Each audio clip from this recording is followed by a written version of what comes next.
এই কথা বলার পরে সম্রাট তখন ভাবলো তাকে বেঈমান করতে হলে এত সহজে বেঈমান করা যাবে না। 40 জন যুবককে আদেশ করেছে তেল গরম করে। কি গরম? কথা কথা কি গরম করো? তেল গরম করো, উত্তপ্ত তেলের মধ্যে তাকে ঢেলে দাও। সরকারের আদেশ, বাদশার নির্দেশ। তেল গরম হয়ে টকবক টকবক করছে। আব্দুল্লাহকে তেলের সামনে নিয়ে ঢেলে দেওয়ার জন্য 40 জন ধরে নিয়ে গেছে। আব্দুল্লাহ বলছেন, আজ্জিল তুমুনি, দেরি করছো কেন? মাতেন না কেন? আমার নোয়াখালী ভাষায় বলে মাতেন না কেন, মানে আওয়াজ করছেন না কেন? আজ্জিল তুমুনি, দেরি করছো কেন? তাড়াতাড়ি করো।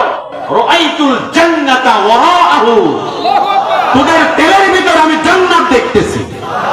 ওই আল্লাহ পারে কি পারে না? হাত তুলে কোন পারে কি পারে না? তাড়াতাড়ি করো। ওইদিকে বাদশার মাথা খারাপ, বলে কি তাড়াতাড়ি করার জন্য, বলে কি আব্দুল্লাহ মুস্কি মুস্কি হাসতেছে। আচ্ছা, এখন তাকে তেলের মধ্যে নিক্ষেপ করবে, এখন কি হাসনের টাইম আছে? কথা বলেন না, কাজ হাসনের টাইম আছে নাকি? আব্দুল্লাহকে বলছি, আব্দুল্লাহ মান আবহাকাকা, সিংহাসন থেকে সম্রাট বলছে তোমাকে হাসাচ্ছে কে? বলেন না, জবাব দেন না। জবাব হচ্ছে, আবহাকানি আল্লাহ, আমার হাসাচ্ছে আল্লাহ। তোমরা দেখো না জান্নাতের সুন্দরী হুরেরা কাতারে কাতারে আমাকে রিসিপশন করার জন্য নেমে আসতেছে। ওদের সুন্দরী নারীদের শাড়ির আঁচল যখন খুলে পড়ে যাচ্ছে, এ দৃশ্য দেখে আমার মুখে এবং চেহারায় হাসি। যেমন বলতেন সুবহানাল্লাহ। সম্রাট তখন বলছে, একটু পরে মজা পাইবা, সময় এখনো আছে, কালেমা ছেড়ে দাও, খ্রিস্টান ধর্ম গ্রহণ করো।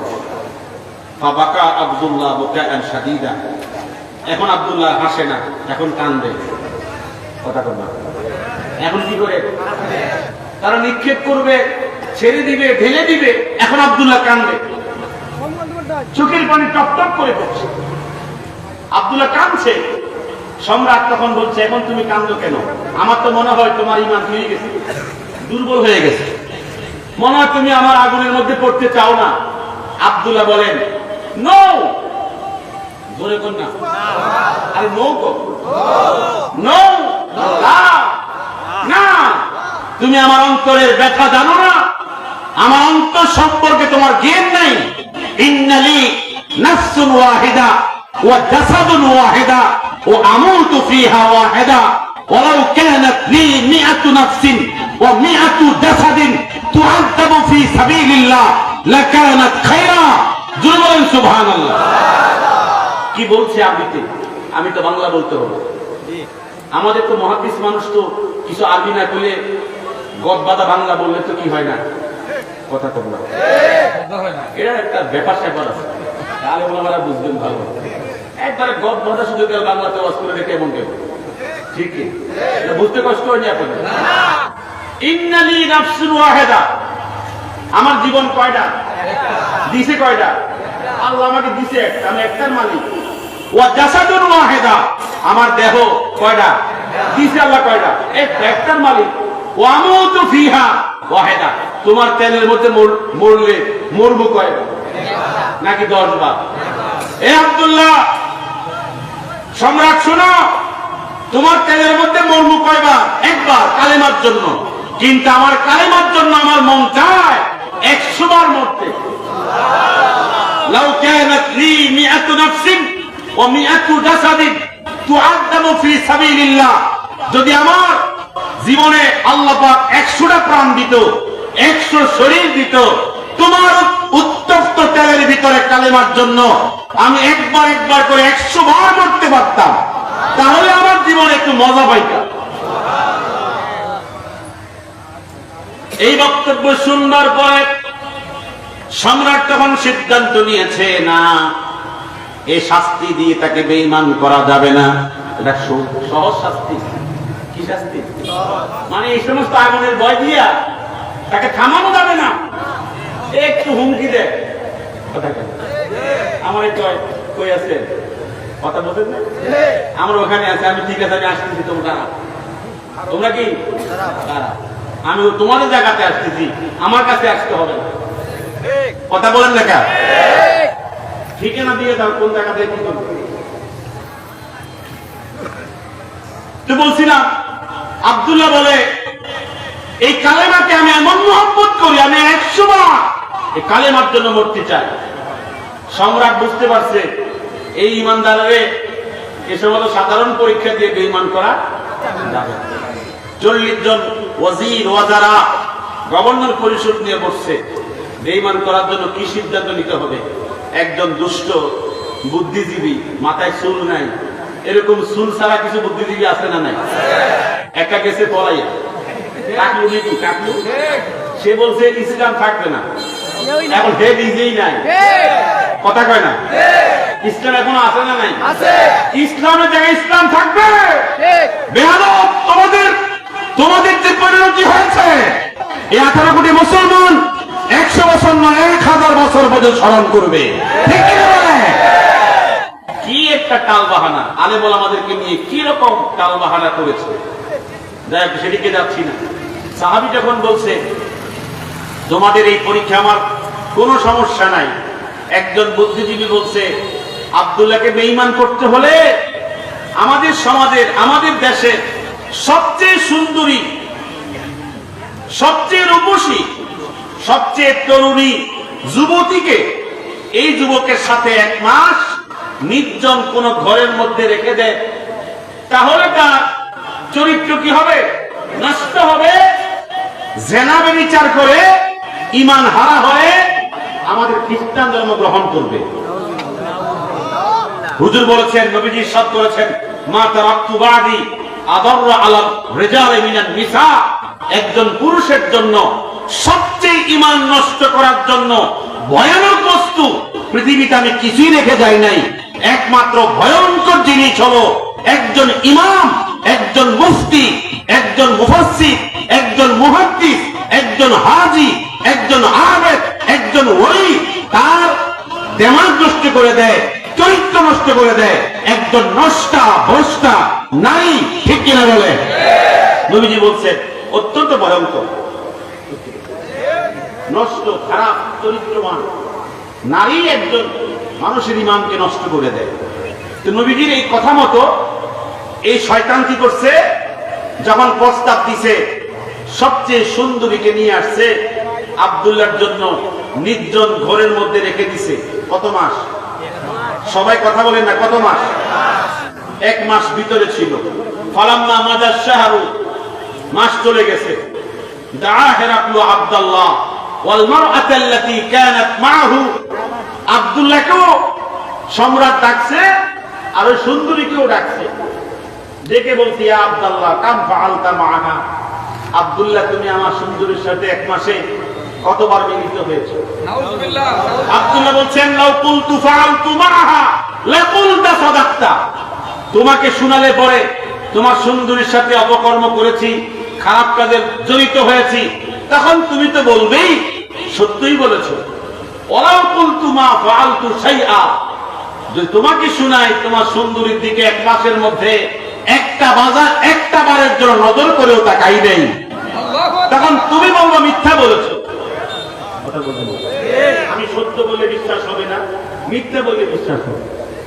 তা আমার বিষয়ে আমি সার্ভে করবো না, তোমার সুন্দরী তোমার দলের লোক। কথা বলেন, আপনাদের আলেমদেরকে গ্রেফতার করে যেখানে আটক করা হয়, রিমান্ডে নেওয়া হয়, আর টাকা দিয়া, পরিবারকে টাকা দিয়া সাক্ষী কি করা হয়? ক্রয় করা হয়। কথা বলেন ঠিক কিনা? সাক্ষী বানাইয়া নাটকীয় ভাবে অভিনয় করিয়া ভাসানোর জন্য, আলেমকে কষ্ট দেওয়ার জন্য যারা এই অপচেষ্টা করেছে, তাদের চূড়ান্ত শোচনীয় পরাজয় হয়েছে। ঠিক কিনা বলেন? আলেমদের সাথে বেয়াদবি করলে আল্লাহ ছাড়েন না। ঠিক নেই? দেখে আর নতুন করে কিছু দেখাইতে হবে? বাস্তব দৃষ্টান্ত পেছনের সরকার, ঠিক কিনা বলে? আমাদের সিংহ পুরুষ আল্লামা মামুনুল হক সাহেবকে দীর্ঘ 3 বছরের মতো কঠিন নির্যাতনের স্টিম রোড চালিয়েছে, ঠিক কিনা বলে? অনেক মিথ্যা মামলা দিয়ে কষ্ট দিয়েছে। অতএব তাদের কারাদণ্ডের হিসাব আল্লাহ পাক মিলিয়ে দিয়েছে, ঠিক কিনা বলে? 12 প্রকার দুপুরের খাবার খেতে পারেনি। খাবার কত প্রকার ছিল? 12 আইটেমের খাবার প্রস্তুত করেছিল। 1600 তরুণ টাকরা যুবকদেরকে পাখির মতো গুলি করে রাস্তায় রাস্তায় শহীদ করে যেই সরকার 12 প্রকার খাবার দিয়া দুপুরে লাঞ্চ করতে পারে, এই সরকার অবৈধ সরকার, ঠিক কি বলে?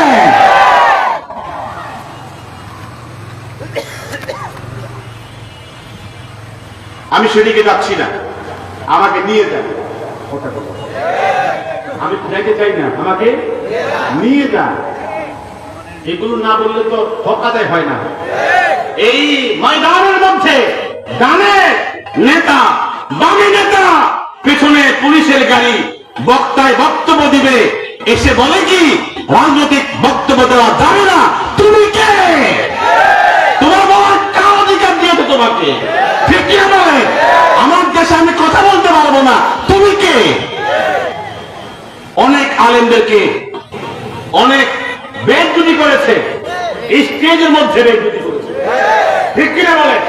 নাম কত সুন্দর, মনিরুল ইসলাম, কি অত সে জুলমাতুল ইসলাম, জালিমুল ইসলাম, ঠিক কিনা বলে? ইসলামের উপর জুলুমকারী মনিরুল ইসলাম। নাম চেঞ্জ করা দরকার ছিল। যাই হোক, কষ্ট হচ্ছে না?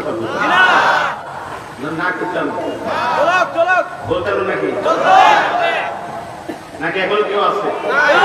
নাম না কোন কি আছে? দিয়ে দিব দেখা। আল্লাহ হেফাজত করুন, জোরে বলেন আমিন।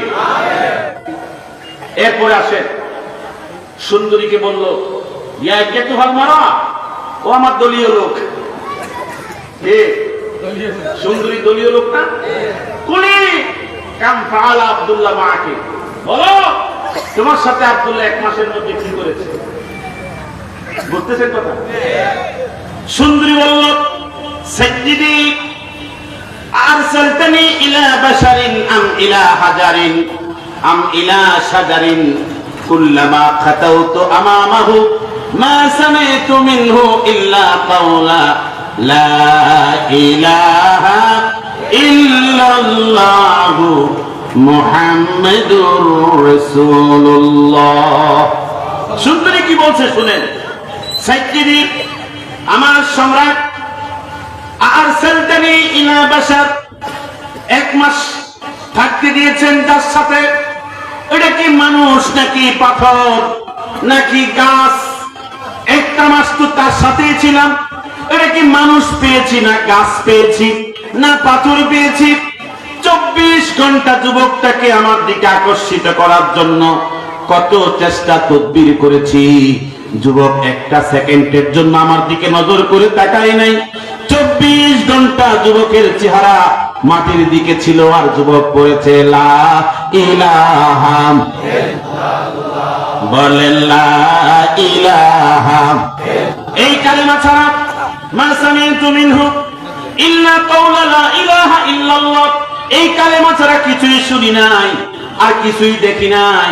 এই কথা বলার পরে সম্রাটের চোখ থেকে টপ টপ টপ টপ করে পানি পড়তেছে। প্রত্যেক সম্রাট চায় তার দেশটা ভালো চলুক। দেশটা কি চলুক? আমাদের দেশের একজন রাষ্ট্রনায়ক দেশ স্বাধীনতার পরে গিয়া কয়েক কোটি কম্বল বিতরণ করছিল।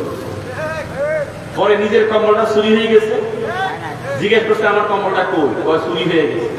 তিনি দুঃখ করে একটা কথা বলেছিল, পৃথিবীর রাষ্ট্রনায়ক দেশ স্বাধীন করে পেয়েছে স্বর্ণের খনি, আর আমি পেয়েছি চোরের খনি।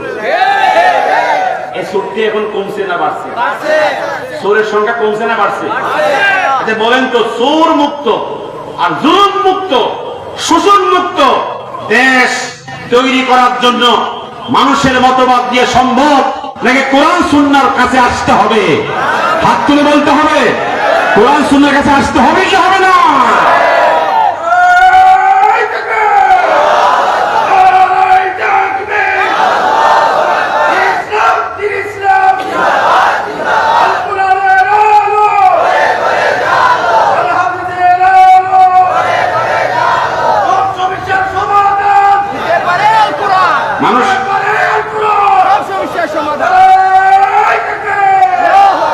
মানুষের তন্ত্র, মানুষের মন্ত্র, মানুষের মতবাদ, মানুষের তৈরি করা মতবাদ দিয়ে শান্তি প্রতিষ্ঠা সম্ভব নয়। শান্তি প্রতিষ্ঠা করতে হলে কোরআনের রাজ বাংলার জমিনে কায়েম করতেই হবে, করতেই হবে। সারা দেশে এখন জয় জয়কার অবস্থা, ইসলামী দল সবাই এখন প্রায় কাছাকাছি অবস্থানে আছে। আল্লাহ পাক সবাইকে একটু আগায়া দেন, আমি বলেন জুড়ে। আমাদের 18 কোটি আপামর জনতা এখন কোরআনের সুন্নাহর রাজ কায়েম দেখতে চায়, ঠিক কি বলেন? বহু দেখেছি আমরা, কথা কোন বহু দেখেছি, এখন নতুন ভাবে দেখতে চায়। বর্তমান ছাত্র জাগ্রত জনতা এখন দেখতে চায়, কোরআনের রাজ দেখতে চায়, কথা বলেন ঠিক কিনা?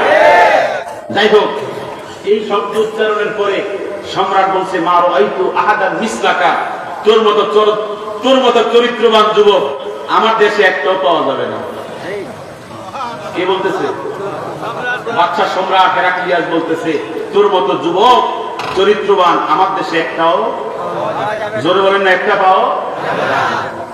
সম্রাট তখন দুর্বল হয়ে গেছে আর বলছে, আর তোকে কোনো শাস্তি দেব না, আমি তোরে মনে হয় শাস্তি দিয়ে বেঈমান করতে পরাস্ত হয়ে গেছে।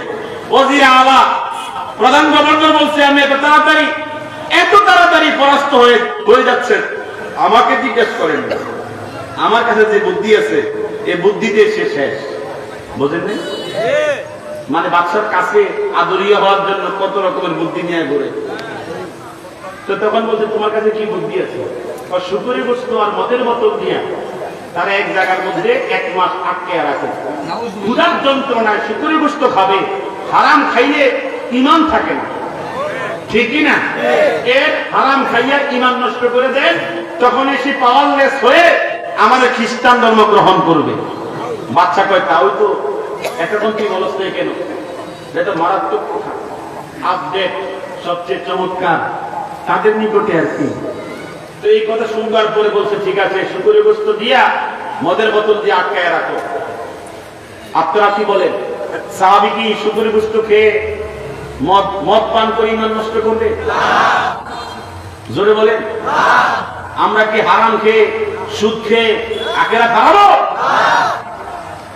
ঘরে ঘরে ঢুকিয়ে দিচ্ছে এনজিও সংস্থাগুলো, আমেরিকান সংস্থাগুলো, ইন্ডিয়ান সংস্থাগুলো, এই সমস্ত সংস্থা দিয়ে ঘরে ঘরে সুদ ভিত্তিক লেনদেন ঢুকিয়ে দিচ্ছে, ঠিক কিনা করে?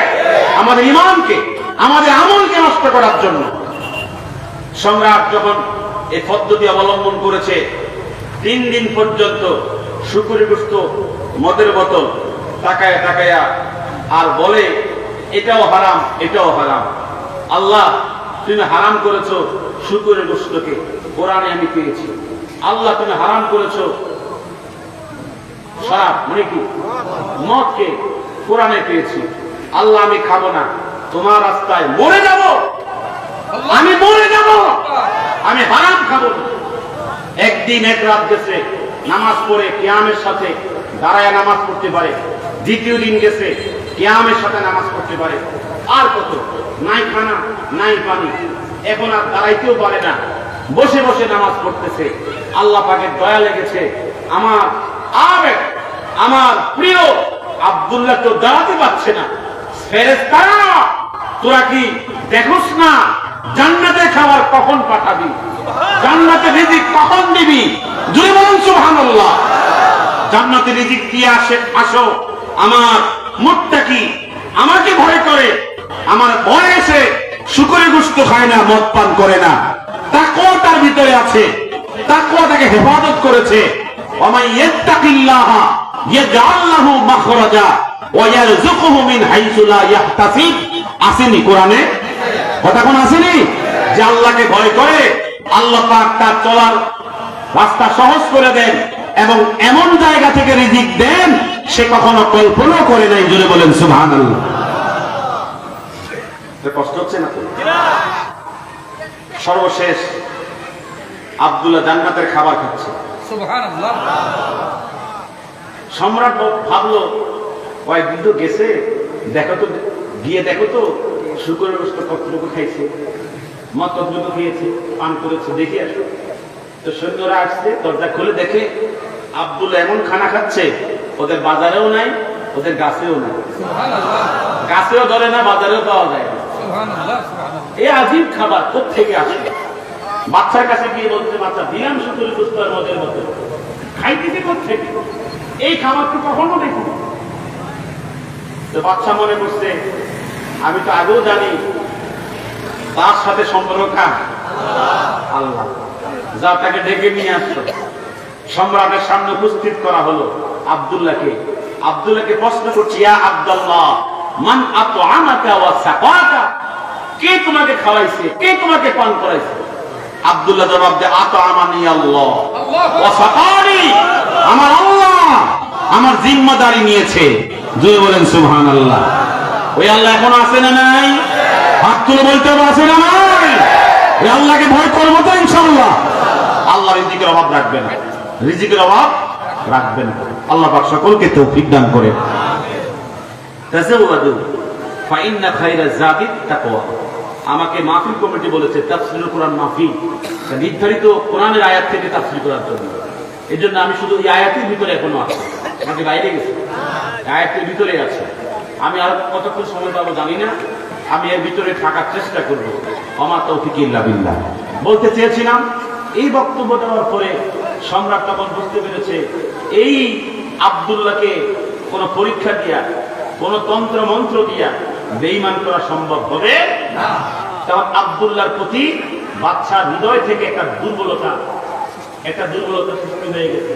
তখন সবাইকে বের করে দিছে, ওই গভর্নর পরিষদ সবাইকে বের করে দিয়ে বলতেছে, তোমার সাথে একটা কথা আছে। কার সাথে? মাতেরা সবাই জোরে করে, কার সাথে? আমি আর তুমি, আর কেউ এখানে নাই। তুমি আর আমি, আমি আর তুমি, একটা কথা আছে। তো বাদশাকে বলতেছে, কি কথা? তো বাদশা বলতেছে, তুমি এখন আমার একটা সুমা দিবে। কারে দিতেছে? আব্দুল্লাহকে। মাতেন না, আরে আব্দুল্লাহকে। আব্দুল্লাহ তখন বলতেছে, কেন? তোর চরিত্র, তোর আদর্শ, তোর তাকওয়া, তাকওয়া মানে তোর ভিতরে যে ঈমানী জজবা, বিশ্বাসের জজবা, এটা আমাকে মুক্ত করে ফেলেছে। তোর নবী সারা দুনিয়ার সমস্ত বাচ্চাকে গায়েল করে ফেলেছে চরিত্রের মাধুরী দিয়ে। কথা বল ঠিক কিনা? তোর নবী কেমন তোকে দিয়ে বুঝা যায়, কথা বল না? কোন পীর কেমন তার মুরিদ দিয়ে বুঝা যায়।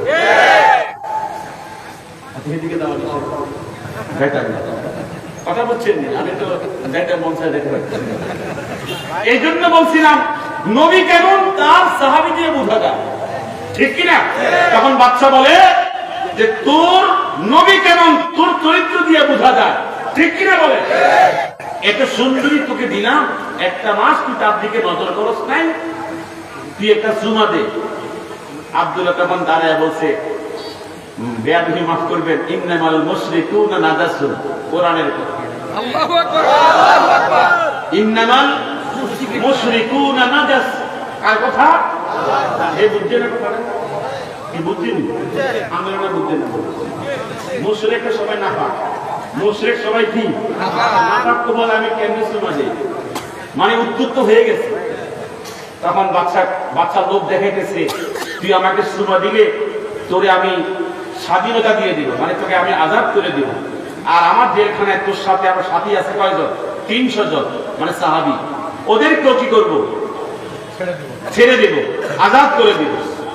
তো বাচ্চাকে তখন তিনি বললেন, এতক্ষণ ছিল ব্যক্তি কেন্দ্রিক পরীক্ষা, আর এখন হচ্ছে সামষ্টিক পরীক্ষা।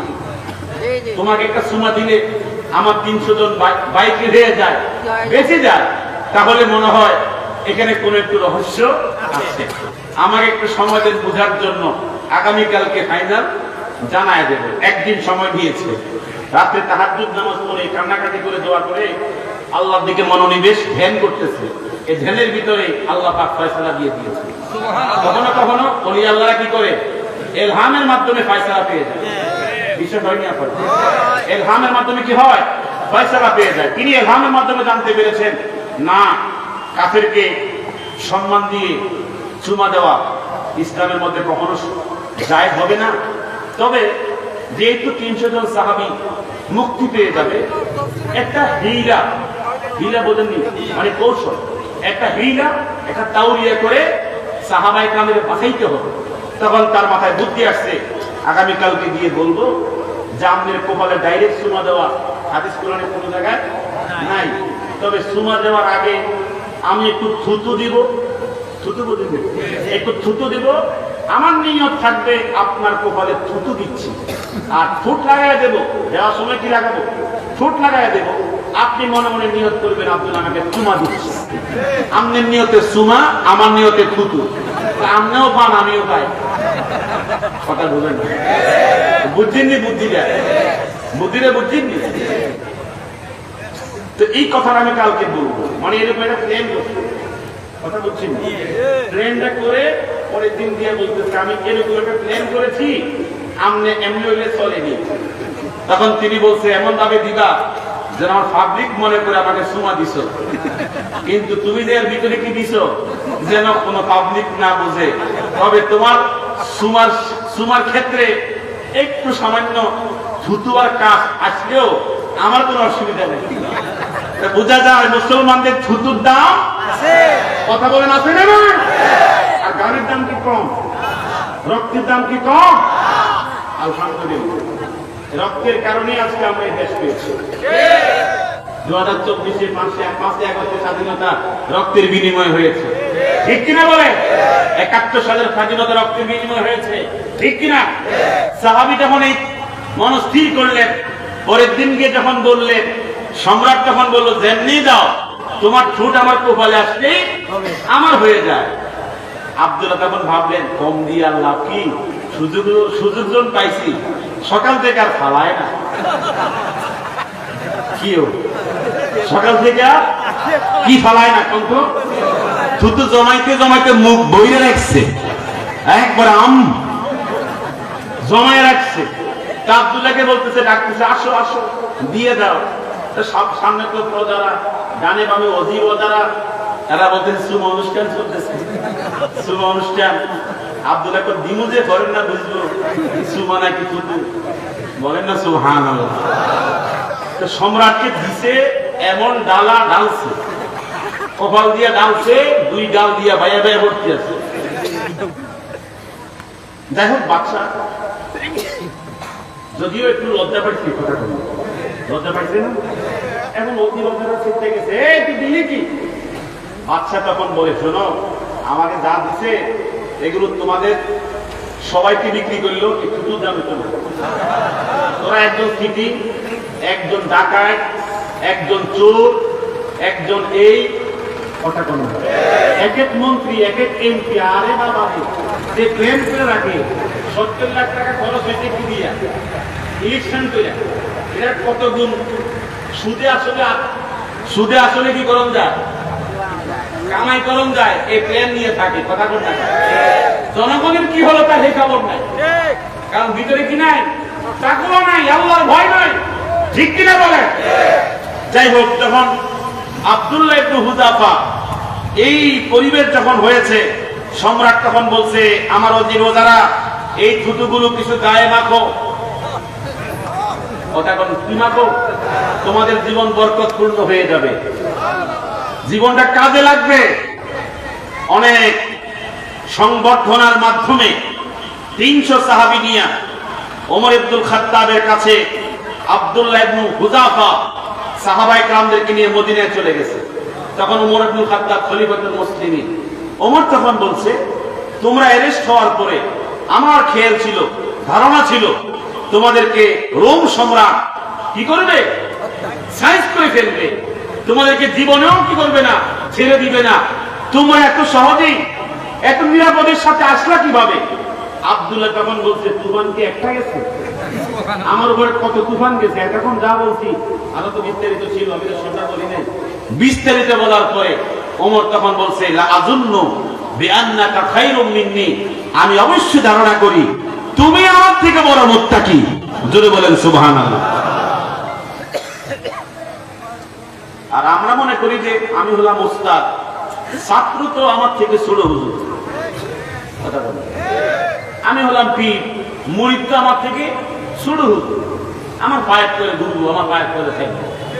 কথা বল। কখনো কখনো যে মুরিদ বড় হুজুর হয়ে যায়, এই খবর কি? কথা বল না, এই খবর রুব্বা মুবাল্লিগিন আও আমিন সামিন। রাসূল বলেছেন, নবীজির হাদিসে আসছে, কখনো কখনো যিনি বলেন, যার কাছে বলা হয়, উনি বল নেওয়ার থেকে বড় হয়ে যায়। কথা বলেন ঠিক কিনা? যাই হোক, তখন আব্দুল্লাহকে বলছে, ইয়া আব্দুল্লাহ ওয়াজ্জিহ জুবহাতাকা, তোমার কপাল আমার সামনে ধরাও, কাব্বিলুকা আশরা মাররাত। ওমর তখন বলে, আব্দুল্লাহ রে, তোর কপালটা আমার সামনে ধর। ওমর বলতেছে, কাকে বলতেছে? আব্দুল্লাহ। আমি তোকে 10টা চুমা দিব। আব্দুল্লাহ ইবনে হুযাফা বললেন, কেন? ওমর তখন বললেন, আমি ওমর জীবনে যত আমল করেছি, যদি কোনো আমল আল্লাহর নিকটে কবুল না হয়, তুই তো আল্লাহর একজন মুত্তাকি বান্দা, একজন খালেস মুত্তাকি বান্দা। এত তাকওয়ার প্রশিক্ষণ তোর মাধ্যমে বাস্তবায়িত হয়েছে। যদি আমি তোর কপালে 10টা চুমা দেই, মুহাব্বত করে 10টা চুমা দেই, আমার মনে বিশ্বাস এই 10টা চুমা মুহাব্বতের কারণে তোকে দিলে পরে হাসরের মাঠে আল্লাহ তাআলা আমি ওমরকে ক্ষমা করে দিবে। জোরে বলেন সুবহানাল্লাহ। একটু সুযোগ দে আব্দুল্লাহ, একটু সুযোগ দে। আব্দুল্লাহ তখন কপাল ধরলেন। ওমর ইবনুল খাত্তাব আব্দুল্লাহকে 10টা চুমা দিলেন। 10টা চুমা দিয়ে আল্লাহর কাছে হাত তুলে বললেন, আয় আল্লাহ তাআলা, তুমি কোরআনের ভাষায় বলেছো, ইয়া আইয়ুহাল্লাযীনা আমানুত্তাকুল্লাহ, হে ঈমানদার বিশ্বাসীগণ, আল্লাহকে ভয় করো, ওয়া কুনু মা'আস সাদিকিন, সত্যবাদীর সাথী হয়ে যাও। আজকে আমি আব্দুল্লাহকে মুহাব্বত করে 10টা চুমা দিয়েছি, এই 10টা চুমা যেন আমাকে হাসরের মাঠে নাজাত দিয়ে দেয়। জোরে বলেন সুবহানাল্লাহ।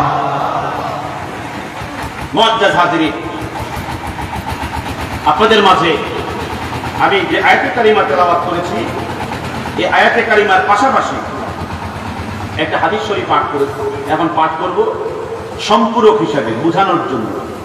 রাসূলুল্লাহ সাল্লাল্লাহু আলাইহি ওয়াসাল্লাম তিনি স্পষ্ট ভাষায় আমাদের জন্য যে কথা বলেছেন, যে নসিহা করেছেন, যে বক্তব্য দিয়ে গেছেন, নবীজি বলেছেন যে আত-তাকওয়া হাহুনা, আত-তাকওয়া হাহুনা, তাকওয়া কোথায়? এখানে। বলেন না কোথায়? এখানে।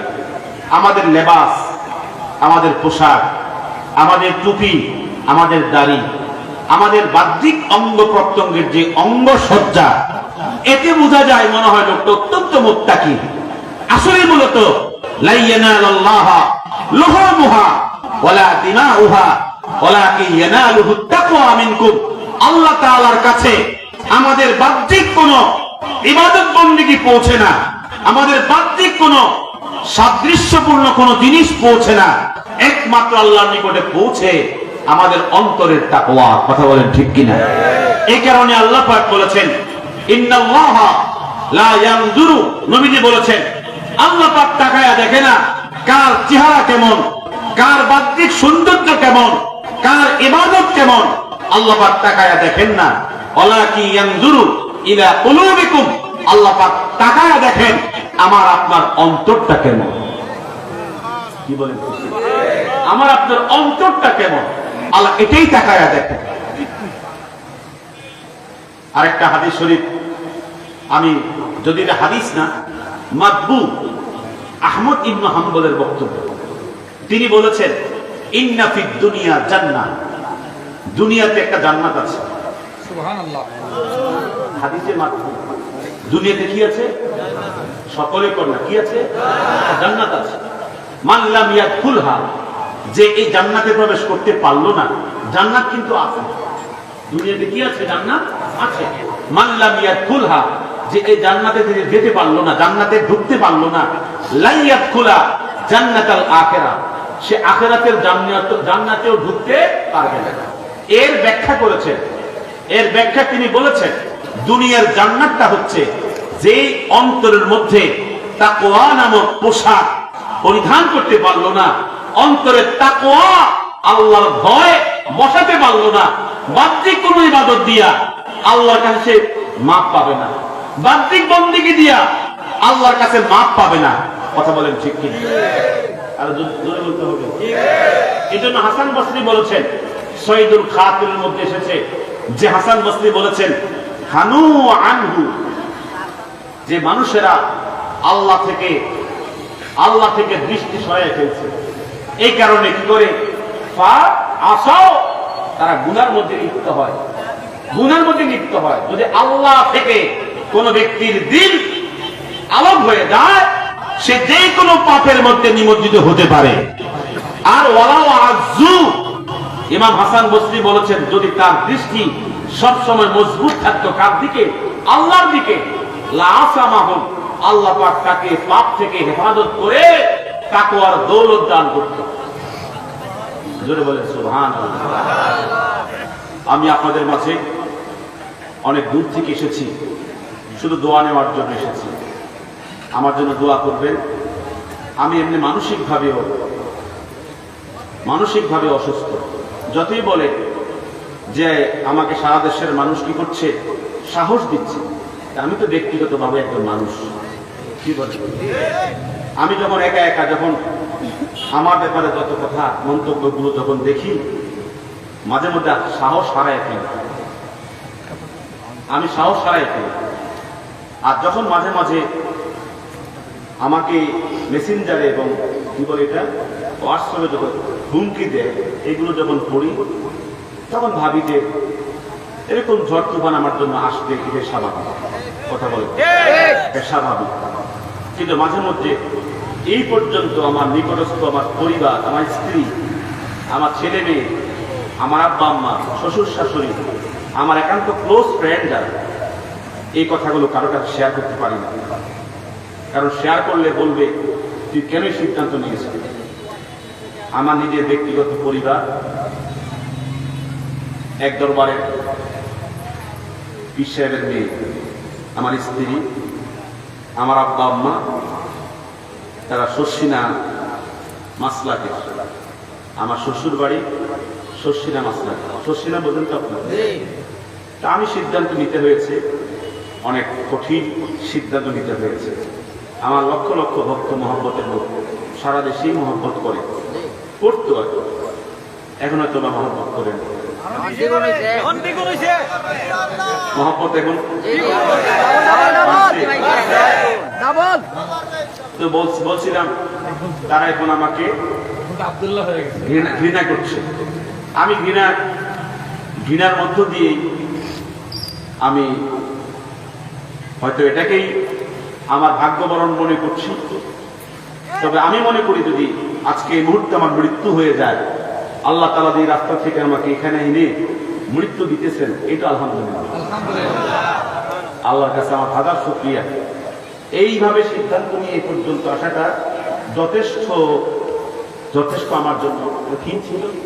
আল্লাহ পাক সহজ করে দিয়েছিল। আমি আপনাদের কাছে দোয়া চাই, আল্লাহ পাক যেন শেষ পর্যন্ত আমাকে হকীকত থাকার তৌফিক দান করেন। আমার সবচেয়ে বেশি কষ্ট লাগতো কোন কথা জানেন? এক জায়গায় মাহফিলে গিয়েছি, যাওয়ার পরে আমাকে টোকেন দিয়েছে, কবরের উপরে মাইয়েরকে কবর দিয়ে ওই নতুন কবরের উপরে আযান দেওয়া কি কথা বলছেন? আমি বললাম যে না।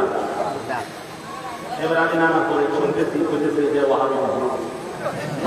আচ্ছা, এই ফতোয়ার লোকে ওয়াহাবি কি সম্পর্ক? আপনারা বলেন না। আচ্ছা, হুজুরে বলেন কোন সম্পর্ক আছে? না। আমি বললাম যে নতুন কবরের মধ্যে আযান দেওয়া কি বেদাত। এখন আমার পিছনে থেকে ওই কমিটির সদস্যদের আশপাশে যারা ফিস ফিস করে বলতেছে, তোমরা কি দাওয়াত দিচ্ছ, সুন্নি হুজুরকে দাওয়াত দেওয়া নাই কেন? আমি নাকি সুন্নি না। আমি বললাম যে যাক, পাইছি তো ওহাবি না। কিছুদিন আগে, 2-3 বছর আগে আমি বললাম মিলাদ ক্যাম্প কোরআন হাদিসে নাই, আপনারা শুনছেন নি কেউ? না, মনে শোনেন না। আমার আরো 3-4 বছর আগে বক্তব্য, মিলাদ ক্যাম্প কোরআন হাদিসে নাই। সারা দেশ থেকে আমার উপরে কি চাপ, এই নিয়ে আপনি মোনাজারা করেন, বহস করেন। আমি গোমর তো জানি, বহস না করি, এটা আমি স্বীকার করি, বহস করি, ভিতরে কি আছে আমার জানা নাকি জানা নাই। আমি কয়েকদিন আগে আলামী সংস্থায় বললাম যে সাফার যোগ, এখন তারা কয়ে আপনি সাফাবাদী বললেন কেন? আমি কি করতাম, তোমরা বাসে পাঠাও, আমি কি সাফাবাদী করতে পারতাম না? এটার রহস্যটা আমার জানা আছে। তা আমি যেহেতু বাসনা যারা করেছি, যদি কেউ আমাকে খারাপ চোখে দেখে দেখুক, কিন্তু আমি আমার ভিতরের রহস্য সব বলে দিয়েছি। ফাও, একবারে ফাও, কোনো দরকার নেই। ইসলামের জন্য এটা কায়েম করতে হবে, এটাকে সমাজে বাস্তবায়ন করতেই হবে। এই সমস্ত বিষয়ের কোনো প্রয়োজনই নেই, যেটা প্রয়োজন বেশি সেটা দরকার ছিল। এই যে 5 ওয়াক্ত নামাজ জামাতে পড়ে না, এরপরে তাকবীরুল্লাহ ছুটতেছে, যুবকরা নামাজ পড়ে না, কথা বলে, এর পিছনে কোনো মেহনত নাই। আর মেহনত সারা জিন্দেগিতে, আমি একটা সত্যি কথা বলি, আপনার মাস তখন চলে মনে হয় রজব মাস, কি মাস, তো বলতেছে হুজুর আমাদের মাহফিল কিন্তু ঈদে মিলাদুন নবী, রজব মাসে এবার ঈদে মিলাদুন নবী, সারা বছর ঈদে মিলাদুন নবী। আর কি আশ্চর্য বিষয়, তোমরা এখানে এই মাসেই কিন্তু ঈদে মিলাদুন নবী হবে, এটা তো রবিউল আউয়ালের সাথে সংযুক্ত। কয় না হুজুর, না আমাদের প্রোগ্রাম ঈদে মিলাদুন নবী। হে তো কোনো তফসিল কোরআন মাহফিলও নাই, ইসলামী সম্মেলন, শুধু সারা বছর ঈদ। কি আশ্চর্য বিষয়, শুধুমাত্র ঈদেই ইসলামটা কি শুধু ঈদের মধ্যে সীমাবদ্ধ?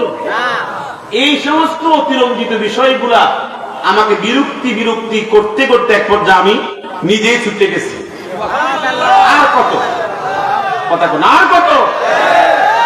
আরেকটা দুঃখ হলো জানেন কি, এই যে আজকে একটা বিষয় নিয়ে আলোচনা করলাম, ধরুন আমি গেলাম কোন জায়গায় মাহফিলে, কষ্ট পাচ্ছেন না, তো কইতেছে হুজুর সাইকুল হাদিস হুজুর, এই অলিপুরি সাহেব হুজুর গতকালকে অমুক জায়গায় ওয়াজ করতে আসছে, আঙ্গুরে গোসল করে সাবান ছাড়া। এবার আমাদের সাবান দিলাম, মানে সাবান দিয়ে গোসল করে দিই। এবার আমি কতক্ষণ উঠলাম, উঠে কতক্ষণ কি করলাম, বললাম কতক্ষণ গোসল করে এলাম, পরে নিজে নিজে কিন্তু চিন্তা করতাম, আরে আইলাম কি বললাম, আমি একটা আয়াতের তফসির নিয়ে আসলাম, আর তাদের গুটাগুটির কারণে আমি পাইলাম না। কথা বলেন, আমি সারা দেশে, আমি এই কথাগুলো প্রায় সময় বলি, আমি আসলাম একটা প্রিপারেশন নিয়ে তফসির থেকে কথা বলবো, কিন্তু এখানে আসার পরে একটা হুজুর অমুক জায়গায় এটা হয়েছে, অমুক জায়গায় এটা হয়েছে, আমি একটা হাদিসের খেদমত করি, আমি কি সামান্য বিষয় নিয়ে সারাদিন দিকে পড়ে থাকলে হবে? কথা বলে হবে। এই জন্য বিরক্তি হতে হতে আমি শেষ পর্যন্ত বলতে যা তোরাই যে আলোচনা করি, আর আমার সাবজেক্ট দরকার। এখন তাদের ধারণা হচ্ছে আমার ইমান চলে গেছে, এখানে ইমান গেছে আমার, হ্যাঁ ইমান আসেনি আমার, আমি নাকি নতুন মুসলমান আছি।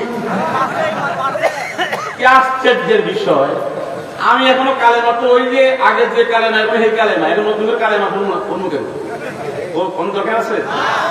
এই জন্য আল্লাহর হস্তে আপনাদের কাছে আমি ক্ষমা চাই, যারা আমার প্রতি কষ্ট দিয়েছেন, যে আপনি তো অনেক অতন্ত্র প্রহরী ছিলেন, তলোয়ারে আহলুস সুন্নাহ, বাংলার আরবি আর বাংলা মিলে তলোয়ারে আহলুস সুন্নাহ, তলোয়ার কিনে উর্দু না, আমার এটা তলোয়ারে আহলুস সুন্নাহ, একটু উর্দু একটু বাংলা মিলে। আমি তলোয়ার হতে চাই না, আমি চাই সঠিক আহলুস সুন্নাহ ওয়াল জামাতের পক্ষের লোক। আল্লাহ পাক আমাকে এই পথের উপরে কায়েম এবং দায়েম রাখেন, আমিন বলেন। আরো মহব্বতে আমি 19টা বাস করছি। ও আরেকটা বিষয় মনে করছে, বলতে হয় এটা বেশি গুরুত্বপূর্ণ। কিশোরগঞ্জে এক বাসে গিয়ে আমাকে ফতোয়া দিল যে আপনি কি করেন, এই ফতোয়াটা কি, বললাম যে বেদাত। এই বেদাত দেওয়ার পরে ধরছে আমাকে, আমি আজানের পূর্বে যে দুরূদ সালাম পাঠ করা হয়, বলেন আমি বললাম যে বেদাত। আচ্ছা বেদাত বলতে কি বলতে হবে? আমি কি পড়াশোনা করবো ছাড়া কি মুহাদ্দিস হইছি? আমি বেদাত করছি, আমার আকলে বলে বেদাত, এলেমে বলে বেদাত, আমি জানো কোন মুসলিম হাদিস বলে বেদাত। এখন আমি বেদাত ফতোয়া দেওয়ার পরে কয়টা হইছে এটা ওয়াহাবি, আমি নাকি ওয়াহাবি, আমি তো তাদের বলে দিলে ওয়াহাবি, তাদের মাঠে আমি ওয়াহাবি, তার দরকারটা কি আমি লিখে রাখবো? আল্লাহ পাক আমাদের সকলকে হেদায়েত দান করুন। জবান খুলে বলেন আমিন। আজান হয়ে গেছে, তুমি দোয়া চেয়ে এখানে শেষ করছি। আসসালামু আলাইকুম।